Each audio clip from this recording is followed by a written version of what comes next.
नमस्कार मंडळी, रोजच्या थाळीमध्ये 4 नंबरची थाळी बघतोय।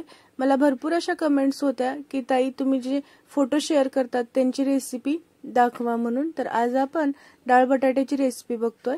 तेलामध्ये थोडंसं जिरे तडतडून घ्यायचे। जिरे तडतडली की बारीक चिरलेले 2 कांदे टाकून घ्यायचे आणि कांदा थोडंसं परतला की यामध्ये 1 चमचा लसूण आले पेस्ट टाकून घ्यायचा आहे आणि छान कांदा सॉफ्ट होईपर्यंत शिजवून घ्यायचा।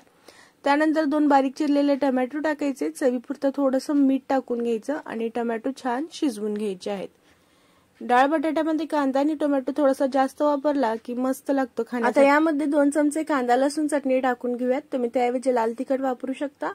धना पावडर टाकून घ्यायची, जिरे पावडर टाकून घ्यायची आणि छान मसाल्यामध्ये तेलामध्ये परतवून घ्यायची आहे।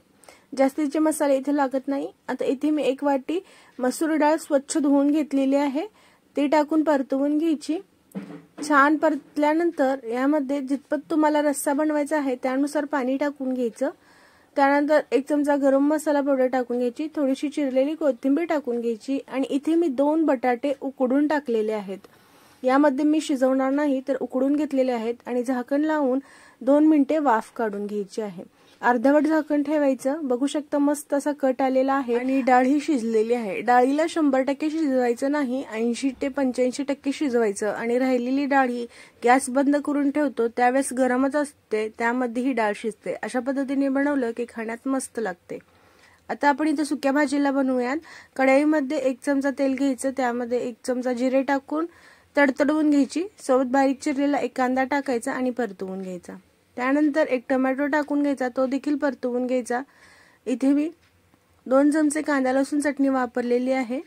त्यासोबत चवीपुरतं मीठ टाकायचं, अर्धा चमचा हळद, 1 चमचा धना पावडर, 1 चमचा जिरे पावडर, 1 चमचा गरम मसाला पावडर हे टाकून सगळं व्यवस्थित असं मिक्स करून घ्यायचं मंद आचेवरती आणि त्यानंतर बारीक चिरलेली दोडकी यामध्ये टाकून घ्यायची आहेत। मी अगदी बारीक अशी चिरून घेतलेले आहेत दोडक्यांना, बघू शकता। मसाल्यामध्ये मंद आचेवरती मिक्स करून घ्यायची आहे। गॅसची फ्लेम अजिबात मोठी करायची नाही आणि आता हे झाकून 5 ते 6 मिनिटांसाठी शिजवून घ्यायचं आहे। यावरती जी वाफ निघते त्या वाफेमध्येच ही छान अशी सॉफ्ट होतात। अधूनमधून तुम्ही उघडून हलवून घेऊ शकता। बघू शकता 5 ते 6 मिनिटात मस्त अशी दोडकी शिजलेली आहेत। आता यामध्ये थोडीशी भिजवलेली मसूर डाळ टाकून घेऊयात। तर मी इथं 15 मिनिटात ती मसूर डाळ भिजवून घेतलेली होती। आता याला देखील थोडीशी कोथिंबीर टाकून वाफ काढून घेऊयात, म्हणजे छान डाळ आणि दोडकी बनवून तयार होतात। नक्कीच एकदा या पद्धतीने सुक्या भाजीला दोडक्याची भाजी बनवून बघा, फार टेस्टी लागते आणि छान लागते खाण्यात। तर ही भाजी बनवून तयार झालेली आहे। गॅस बंद करून घेऊयात। न पाणी टाकता आपण इथं मस्त वाफेवरती दोडक्याची भाजी बनवलेली आहे। अगदी अप्रतिम लागते। कोणतीही भाजी पाणी न टाकता शिजवली वाफेवरती की खाण्यात मस्त लागते। आता याच्यासोबत थोडंसं आपण पापड तळून घेऊयात। तर इथे मी तांदळाचे पापड तळून घेत आहे। तुमच्याजवळ जे पापड आहेत ते तुम्ही तळून घेऊ शकता। सोबत लोणचे ठेवू शकता, दही ठेवू शकता। अगदी साधी सोपी रेसिपीज देखील आपल्याला मस्त लागतात जेवणात। तर नक्कीच एकदा ट्राय करून पहा आणि तुम्ही मेन म्हणजे व्हिडिओ कुठून पाहता हे कमेंट्स मध्ये मला सांगायला विसरू नका आणि तुमच्या घरी सुद्धा डाळ बटाटा बनवतात का हे देखील कमेंट्स मध्ये सांगा। रेसिपी आवडल्यास लाईक, शेअर, सबस्क्राईब।